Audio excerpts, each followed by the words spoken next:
जीवनाची लढाई बहुतेक प्रकरणांमध्ये चढ उतारावर लढली जाते आणि ती संघर्षाशिवाय जिंकणे म्हणजे सन्मानाशिवाय जिंकणे होय. जर अडचणी नसतील तर यश मिळणार नाही.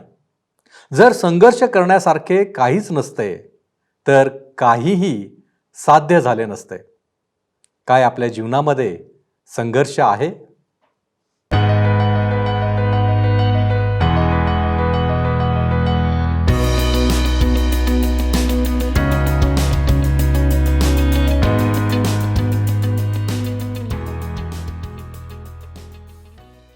ख्रिस्तामधील प्रिय बंधू आणि भगिनींनो, उपासना कार्यक्रमामध्ये आपले हार्दिक स्वागत. प्रियांनो, लढाया, युद्ध हे आजच्या काळातही आहेत. या युद्धांमध्ये शत्रू पक्षाचा कसा नायनाट करावा हा विचार मनात ठेवून नवनवीन आधुनिक तंत्र वापरले जाते आणि शत्रूवर हल्ला केला जातो. पूर्वीच्या काळीही जे काही उपलब्ध तंत्रज्ञान होते त्याप्रमाणे त्याचा वापर केला जाईल. परंतु एखादी जादू घडावी आणि अचानक शत्रूंचा नायनाट करण्याची संधी मिळावी ही तर अशक्य गोष्ट वाटते. काय आपणाला असे वाटते की अशा प्रकारे गोष्टी होऊ शकतात? आज आपण अशाच प्रकारची गोष्ट पाहणार आहोत. येरिहो नावाचे एक शहर, यावर परमेश्वराच्या साहाय्याने इस्रायल लोकांनी कशा प्रकारे मात केली आणि ते कसे काबीज केले हे आपण पाहणार आहोत. हे नक्कीच आश्चर्यकारक आहे, पण आपण लक्ष देण्याचा प्रयत्न करू की हे का शक्य झाले. तर मग चला प्रियांनो, आपण आपल्या अध्ययनाची सुरुवात करूया. श्रोत्यांनो, जो देश परमेश्वराने इस्रायलांना देऊ केला होता त्या देशाला साक्षात रूपाने जिंकण्याच्या घटनेला आपण आता पाहणार आहोत. थोडा वेळ त्या सर्व घटनांवर एक सरसरती नजर टाकूया ज्या ह्या क्षणापर्यंत घडल्यात. आता इस्रायल लोकांनी विलक्षण रीतीने यार्देन नदी पार केली. त्या वचनाच्या देशात त्यांनी प्रवेश केलेला आहे. आपण जर संपूर्ण वर्षभरात यार्देनीची स्थिती असते त्यावर लक्ष दिले तर कळून येईल की उन्हाळ्याच्या दिवसात तिचे पाणी फारच कमी असते, परंतु पावसाळ्याच्या दिवसात ती दुथडी भरून वाहते. आपणाला आठवतच असेल श्रोत्यांनो की परमेश्वराच्या कराराचा कोश ज्याला याजक लोक उचलून चालत होते तो इस्रायली लोकांच्या समोर गेला होता. अर्थातच हा कोश येशू ख्रिस्ताच्या उपस्थितीचे प्रतिनिधित्व करीत होता. जेव्हा याजकांचे पाय कडेच्या पाण्यात बुडाले तेव्हा पाणी मागच्या मागे थांबले आणि खांद्यावर कराराच्या कोशाला घेऊन याजक लोक यार्देनीच्या मध्यभागी उभे राहिलेत.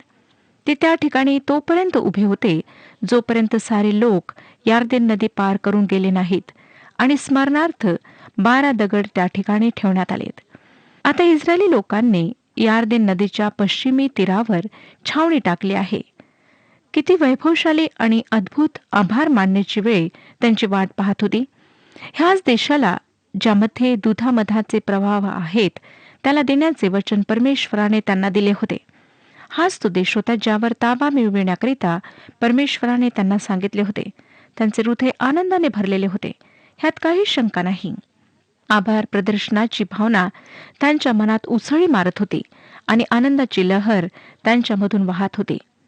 त्या देशाला जिंकण्याकरिता परमेश्वराने एक अट मात्र सांगितली होती, ती म्हणजे सुनता, जे अब्रामाशी केलेल्या कराराचे चिन्ह होते. त्या कराराचा हा एक भाग होता. वचनाच्या देशाला प्राप्त करण्यासाठी हे आवश्यक होते. यहोशुवाने सुनता करण्याकरिता गारगोटीच्या तेज धारवाल्या सुऱ्या बनवल्या आणि अग्रत्वचा हे नाव दिलेल्या टेकडीपाशी इस्रायल लोकांची सुनता केली. श्रोत्यांनो, तुमच्या आणि माझ्या जीवनात आज हे वचन कुठे लागू होते ते आपण पाहूया. तुमच्या आणि माझ्या जीवनात ह्याचा काय अर्थ आहे? माझ्याकरिता धारदार सूर्या परमेश्वराच्या वचनाविषयी बोलतात.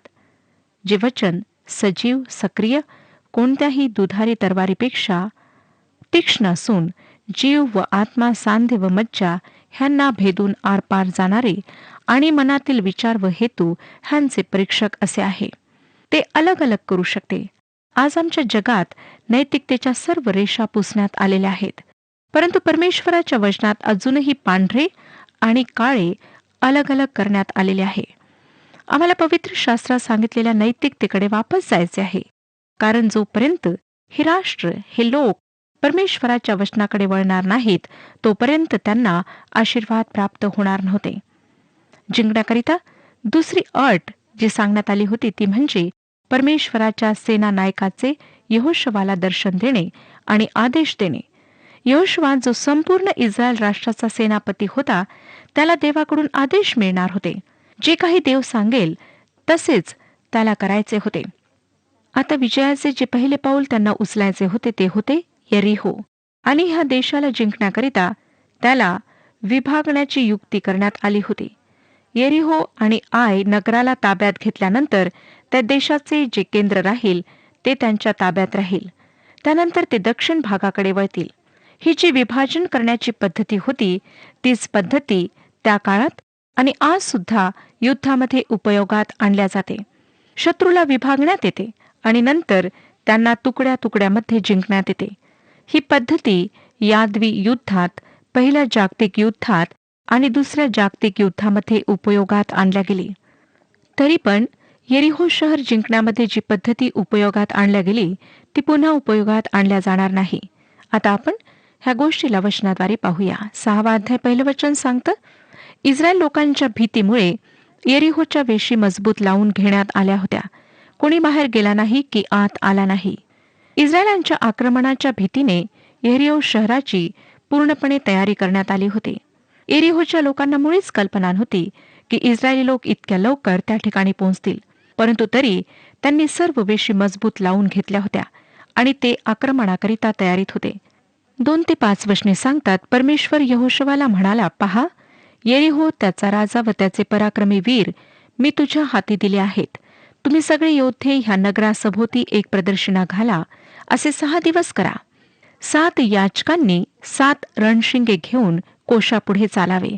7व्या दिवशी तुम्ही नगराला 7 प्रदर्शना घालाव्या आणि याजकांनी रणशिंगे फुंकावी. रणशिंगे फुंकली जात असताना त्यांचा दीर्घनाद कानी पडताच सर्व लोकांनी मोठा जयघोष करावा, म्हणजे नगराचा तट जागच्या जागी कोसळेल. मग तुम्ही प्रत्येकाने सरळ आत चालून जावे. श्रोत्यांनो, स्वारी करण्याचा, ती मोहीम सुरू करण्याचा दिवस आला तेव्हा यहोशुआने परमेश्वराने दिलेल्या सर्व सूचनांचे पालन केले. 8 ते 11 वचने वाचूया. यहोशुआने लोकांना आज्ञा केल्याप्रमाणे 7 याजक परमेश्वरापुढे 7 रणशिंगे फुंकीत चालले आणि परमेश्वराच्या कराराचा कोश त्यांच्या मागोमाग निघाला. सशस्त्र लोक रणशिंगे वाजविणाऱ्या याजकांपुढे चालत होते आणि रणशिंगे वाजत असताना पिछाडीचे लोक कोशाच्या मागोमाग येत होते. मग यहोशुआने लोकांना अशी आज्ञा केली की मी तुम्हाला सांगेपर्यंत जयघोष करू नका. त्यांच्या कानी तुमचा आवाज जाऊ देऊ नका व तुम्ही आपल्या तोंडावाटे चकार शब्द काढू नका. आज्ञा होताच जयघोष करा. ह्या प्रकारे परमेश्वराच्या कोशाची नगरासभोवती एक वेळ प्रदर्शना झाली. त्यानंतर त्यांनी छावणीत येऊन तेथे रात्री मुक्काम केला. श्रोत्यांनो, येरिहो शहर अगदी तयार होते, सुसज्ज होते. ह्यात कुठलीही शंका नाही की त्यांच्या तटावर आणि शहराच्या वेशीवर सैनिक तयार होते, पहारा देत होते. सैनिकांच्या टोळीच्या प्रमुखांना व इतर कार्यकर्त्यांना तटावरील आणि वेशीवरील संपूर्ण समाचार देण्यात येत होता. आता एक समाचार असा येतो की शत्रू येऊन पोहोचला आहे आणि शत्रू आता चालत आहे. परमेश्वराच्या कराराचा कोश याजक लोक घेऊन चालत होते. 7 याजक 7 रणशिंगे घेऊन फुंकीत चालत होते. जर मुख्य फाटक तुटेल तर येरिहोचे सैनिक लढण्याकरिता अगदी तयार होते. परंतु एक विलक्षण गोष्ट घडते. पहारेकरी ओरडून सांगतो की ते ह्या ठिकाणाहून आक्रमण करणार नाहीत. त्यांनी वळसा घेतला आहे आणि ते आता दुसऱ्या ठिकाणी जात आहेत. अशा प्रकारे त्यांच्यामध्ये एक गोंधळ निर्माण झाला. 12 ते 14 वचने पहा काय सांगतात. यहोशुआ मोठ्या पहाटेस उठला आणि याजकांनी परमेश्वराचा कोश उचलून घेतला. 7 याजक रणशिंगे घेऊन परमेश्वराच्या कोशापुढे ती एकसारखे फुंकीत निघाले आणि सशस्त्र लोक त्यांच्या पुढे चालले. रणशिंगे फुंकली जात असताना पिछाडीचे लोक परमेश्वराच्या कोशामागे चालत होते. ते दुसऱ्या दिवशीही नगराला एक प्रदर्शना घालून छावणीत परत आले. असे त्यांनी 6 दिवस केले. श्रोत्यांनो, 6 दिवस अशा प्रकारे गोंधळ सुरू राहिला. ह्या लोकांनी 6 दिवसपर्यंत आक्रमण केले नाही. 15वं वचन पहा काय सांगतं. 7व्या दिवशी अगदी पहाटेस उठून त्यांनी अशाच प्रकारे त्या नगराला 7 प्रदक्षिणा घातल्या. त्या दिवशी मात्र त्यांनी त्या नगराला 7 प्रदक्षिणा घातल्या. 7व्या दिवशी इस्रायलांनी शहराच्या भिंतीभोवती पुन्हा प्रदक्षिणा घातल्या. प्रदक्षिणा संपल्यानंतर एरियोच्या सैनिकांनी सुटकेचा श्वास घेतला असेल. त्यांना वाटले असेल की आजच्या दिवसाकरिता इस्रायलांचे काम संपले. भिंतीच्या आतल्या सैनिकांनी सुद्धा वर्तुळाकार आपला प्रवास समाप्त केला आणि त्या दिवसाकरिता त्यांचे काम संपले हे गृहीत धरून ते खाली बसून आराम करू लागले. एकाएकी पहारेकरी ओरडला, 1 मिनिट थांबा, ते पुन्हा प्रदक्षिणा घेत आहेत. इस्रायलांनी वर्तुळाकार भिंतीच्या भोवती प्रदक्षिणा सुरू केली. 16वं आणि 20वं वचन वाचूया. 7व्या वेळी याजक रणशिंगे फुंकीत असताना योशुवा लोकांना म्हणाला, जयघोष करा, कारण परमेश्वराने हे नगर तुमच्या हाती दिले आहे. 20वं वचन. तेव्हा लोकांनी जयघोष केला आणि रणशिंगे वाजत राहिले. रणशिंगांचा आवाज ऐकताच लोकांनी मोठ्याने जयघोष केला आणि तट जागच्या जागी कोसळला. लगेच लोकांनी आपापल्या समोर त्या नगरात सरळ चालून जाऊन ते हस्तगत केले. एरियो शहराची तटबंदी, ती भिंत कोसळून धाराशाही झाली. श्रोत्यानो, ह्याचे प्रमाण आज सुद्धा आम्हाला पाहायला मिळते. परमेश्वराच्या वचनात सांगितले आहे की ती भिंत कोसळली आणि धाराशाही झाली. कुठल्याही ख्रिस्ती विश्वासी व्यक्तीचा विश्वास पुराणवस्तू संशोधकाच्या खोदकामावर आधारित नसून परमेश्वराच्या वचनावर आधारित असतो.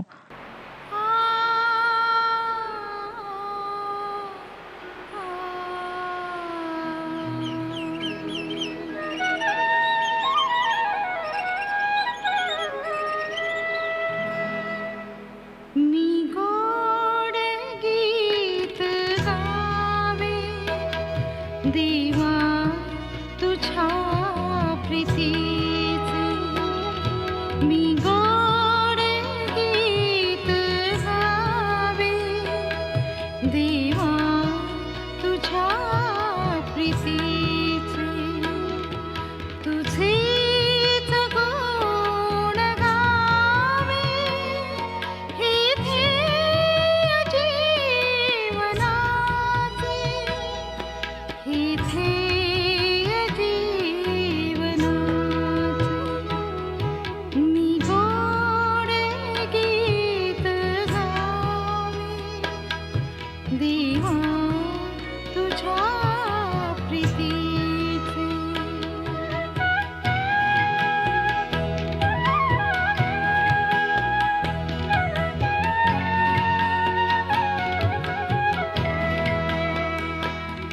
त्या प्रभात शांत वेळी क्षितिजावरी तिलाली, क्षितिजावरी तिलाली.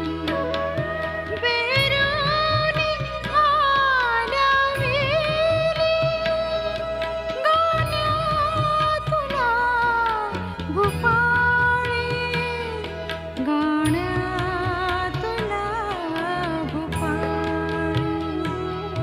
मी गोड गीत गावे. देवा तुझ्या प्रीतीचे.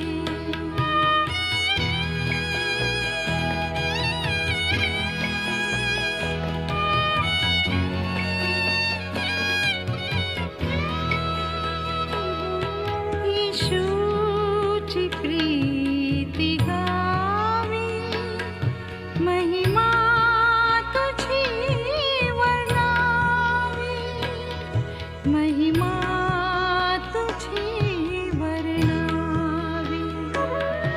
मजवारी प्रीती करी, पुन्हा पुन्हा वदावी, पुन्हा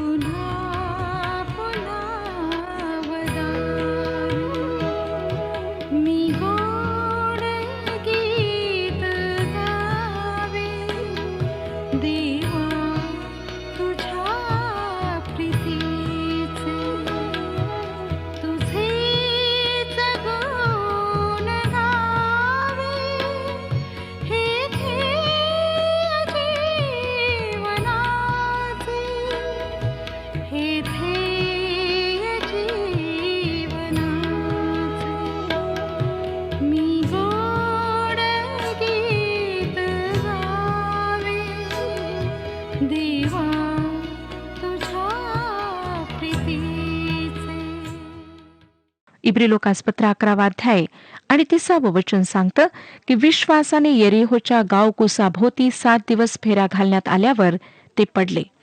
येशू ख्रिस्तावर विश्वास करणाऱ्या व्यक्तीकरिता एरिहो ह्या जगाचे चित्र आहे. ते शक्तिशाली, भीती उत्पन्न करणारे आणि आपत्ती येत आहे अशी भावना उत्पन्न करणारे आहे. परंतु विजय विश्वासावर अवलंबून असतो. योहानाचे पहिले पत्र 5 अध्याय आणि 4 वचन सांगतं, कारण जे काही देवापासून जन्मलेले आहे ते जगावर जय मिळविते आणि ज्याने जगावर जय मिळविला तो म्हणजे आपला विश्वास.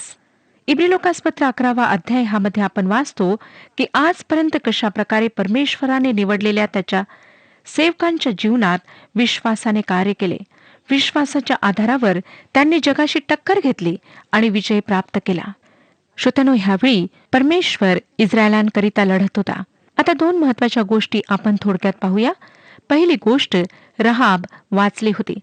22, 23 आणि 25 वचने सांगतात, तेव्हा जे 2 पुरुष तो देश हेरावयाला गेले होते त्यांना यहोशुवा म्हणाला, तुम्ही शपथ वाहिल्याप्रमाणे त्या वेश्येच्या घरी जाऊन तिला आणि तिचे जे कोणी असतील त्यांना बाहेर आणा.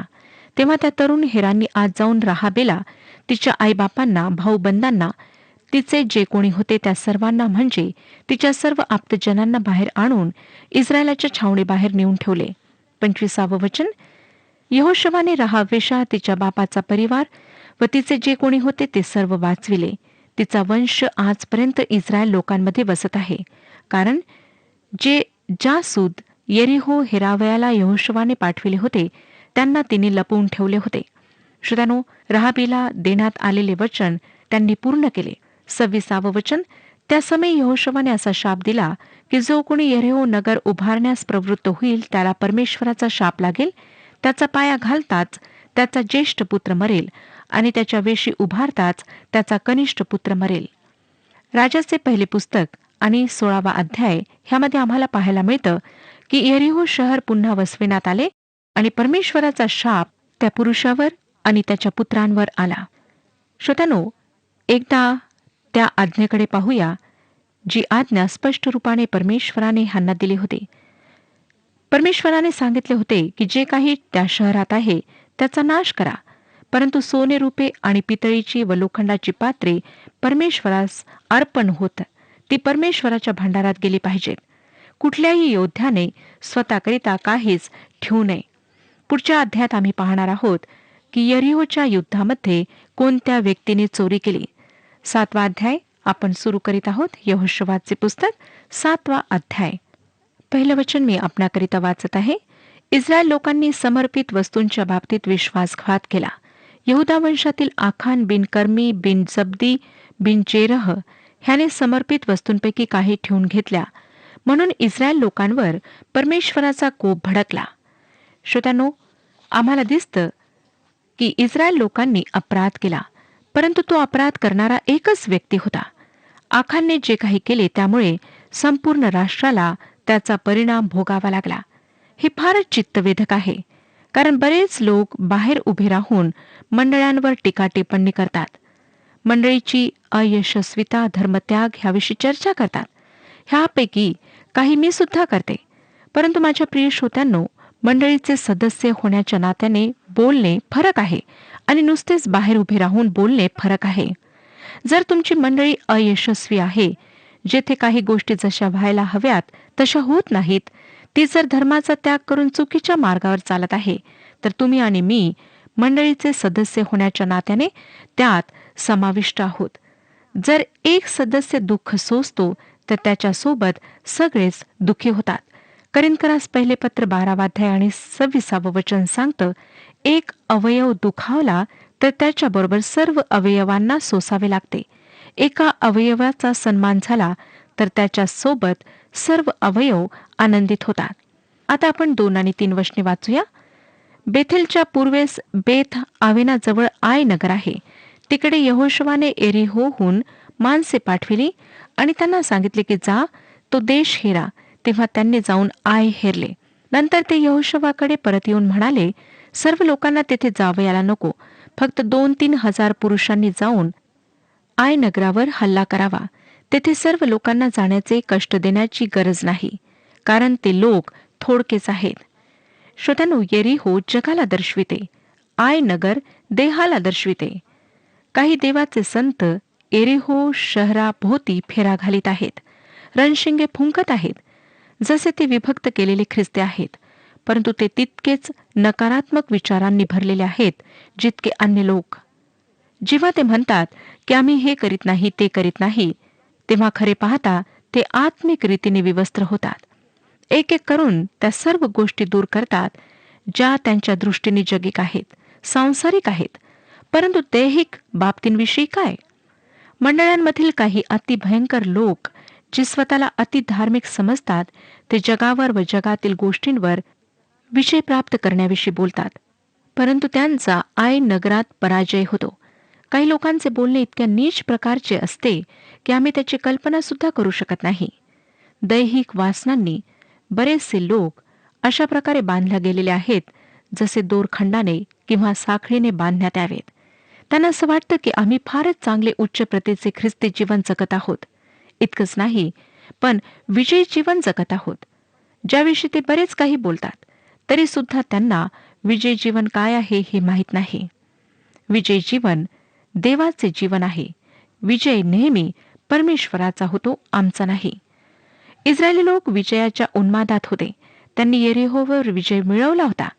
जरी तो विजय परमेश्वराचा होता, तरी थोड्याच वेळाने इस्रायलांना वाटले की तो विजय त्यांचा होय. यहोशवाने काही पुरुषांना आय नगर हेरण्याकरिता पाठविले. आय नगराचे लक्षपूर्वक निरीक्षण केल्यानंतर ते म्हणालेत की येरिहो समोर आय नगर काहीच नाही. ही एक लहान जागा आहे आणि आम्ही फार सहज रीतीने विजय प्राप्त करू शकतो. 4 आणि 5 वचने पहा काय सांगतात. म्हणून लोकातले सुमारे 3,000 पुरुष तिकडे रवाना झाले, पण आय येथल्या माणसांपुढे त्यांना पळ काढावा लागला. आय येथील माणसांनी त्यांच्यातली सुमारे 36 माणसे मारून टाकले आणि आपल्या वेशीपासून शबारिमापर्यंत त्यांचा पाठलाग करून उतरणीपर्यंत त्यांना मारीत नेले. त्यामुळे लोकांच्या काळजाचे पाणी पाणी झाले. आयच्या लोकांनी इस्रायलांचा पराभव केला. रोमकरासपत्र 7 अध्याय आणि 18 वचन सांगतं, मला ठाऊक आहे की माझ्या ठाई म्हणजे माझ्या देह स्वभावात काही चांगले वसत नाही, कारण इच्छा करणे हे मला साधते, पण चांगले ते कृतीत आणणे मला साधत नाही. श्रोत्यानो, पौलाने ही गोष्ट ओळखली होती. जगावर व जगातील गोष्टींवर विजय प्राप्त करण्याकरिता आम्ही जे उपाय किंवा डावपेच उपयोगात आणतो, ते डावपेच किंवा ते उपाय दैहिक शारीरिक बाबींवर विजय प्राप्त करण्याकरिता नाकाम ठरतात. इस्रायली लोकांनी स्वतःची उणीवता, स्वतःची निर्बलता ओळखली नाही. 6 आणि 7 वचने वाचूया. यहोशुवाने आपले कपडे फाडले आणि तो व इस्रायलाचे वडील जन संध्याकाळपर्यंत परमेश्वराच्या कोशापुढे पालथे पडून राहिले आणि त्यांनी आपल्या डोक्यात धूळ घातली. यहोशुवा म्हणाला, हाय हाय, हे प्रभू परमेश्वरा, आम्हाला अमोऱ्यांच्या हाती देऊन आमचा नाश करायला तू ही प्रजा यार्देने पार का आणलीस? आम्ही समाधान मानून यार्देने पलीकडेच राहिलो असतो तर किती बरे झाले असते. श्रोत्यांनो, आम्ही हे गीत आधी ऐकलेले आहे. यहोशुवाने हे गीत इस्रायल लोकांसोबत निर्जन अरण्यात भटकत असताना ऐकले होते. तो हे गीत शिकला होता. यहोशुवाने हे गीत निर्जन अरण्यात गायले नव्हते, परंतु आता तो हे गीत गात होता. पराजय काय झाला हे तो समजू शकत नव्हता. म्हणून त्याने कपडे फाडले आणि तो रडून म्हणाला. 8 आणि 9 वचने सांगतात, हे प्रभू, इस्रायलाने आपल्या शत्रूंना पाठ दाखविली. आता मी काय बोलू? कारण कनानी लोक आणि देशातले सर्व रहिवासी हे ऐकून आम्हाला घेरतील आणि पृथ्वीवरून आमचे नाव नाहीसे करतील. तेव्हा तू आपले थोर नाव राखण्यासाठी काय करणार आहेस? परमेश्वर 10व्या वचनात काय म्हणतो पहा. तेव्हा परमेश्वर यहोशुवाला म्हणाला, उठ, असा पालथा का पडलास? पुष्कळसे ख्रिस्ती लोक असे आहेत जे परमेश्वरासमोर नुसतेच रडगाणे गात राहतात. त्यांची प्रार्थना एक रडगाणे असते. अशा प्रार्थनेने काहीच फायदा होत नाही. श्रोत्यानो, आम्हाला समस्येच्या मुळाशी पोहोचायचे आहे. 11वं वचन, इस्रायलाने पाप केले आहे. मी त्यांच्याशी केलेला करार त्यांनी मोडला आहे. समर्पित वस्तूंपैकी काही त्यांनी घेतल्या आहेत. एवढेच नव्हे तर त्यांनी चोरी व लबाडीही केली आहे आणि त्या वस्तू आपल्या सामानामध्ये ठेवलेल्या आहेत. श्रोत्यानो, ह्या गोष्टीची यहोशुवाला मुळीच कल्पना नव्हती. 14वं वचन वाचूया. सकाळी तुम्हाला आपापल्या वंशाच्या क्रमाने पुढे आणण्यात येईल. मग ज्या वंशाला परमेश्वर पकडील त्या वंशाच्या एका एका कुळाने पुढे यावे. नंतर ज्या कुळाला परमेश्वर पकडील त्या कुळातील एका घराण्याने पुढे यावे. मग ज्या घराण्याला परमेश्वर पकडील त्या घराण्यातील एका पुरुषाने पुढे यावे. श्रोत्यानो, यहुदा वंश आणि जेर वंशाचा परिवार अपराधी म्हणून सापडला. नंतर 18वे वचन पहा. मग त्याच्या घराण्यातील प्रत्येक पुरुषाला समोर आणण्यात आले. तेव्हा यहुदा वंशातील आखान बिन कर्मी बिन जब्दी बिन जेरह पकडला गेला. अपराधी पक्ष शोधून काढण्याकरिता इस्रायलांना इतक्या लांबलचक कार्यपद्धतीचे अवलंबन करावे लागले. छावणीमध्ये जे काही पाप घडले होते त्यामध्ये फरक ओळखणे त्यांच्याकरिता कठीण होते. श्रोत्यानो, आमच्याकरिता सुद्धा मंडळांमध्ये जे पाप आहेत त्यामध्ये फरक ओळखणे कठीण जाते. परंतु परमेश्वराची इच्छा आहे की आम्ही अशा पापांना ओळखावे आणि त्याचा उपाय करावा. परमेश्वर आपणा सर्वांस आशीर्वाद देवो. हा कार्यक्रम आपणास आवडला काय? आता आम्हाला एक मिस कॉल करा आणि आपण पुढील विजेता होऊ शकता.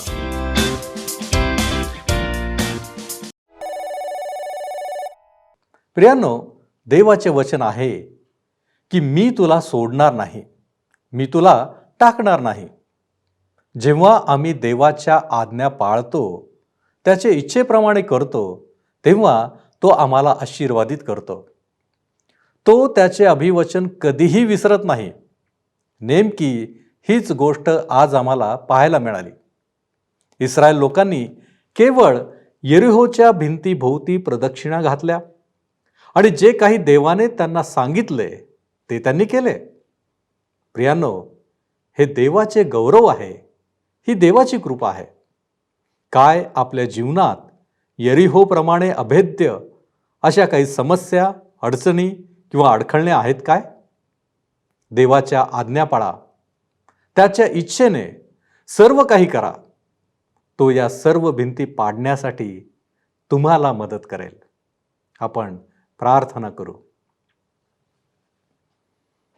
प्रभू, तुझं वचन म्हणतं की मृत्यूछायेच्या दरीतूनही मी जात असलो तरी कसल्याही अरिष्टाला भिणार नाही.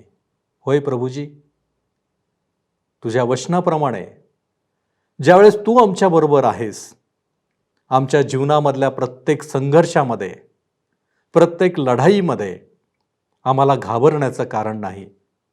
कारण आमचं सहाय्य करणारा आमचा जिवंत देव आमच्याबरोबर आहे.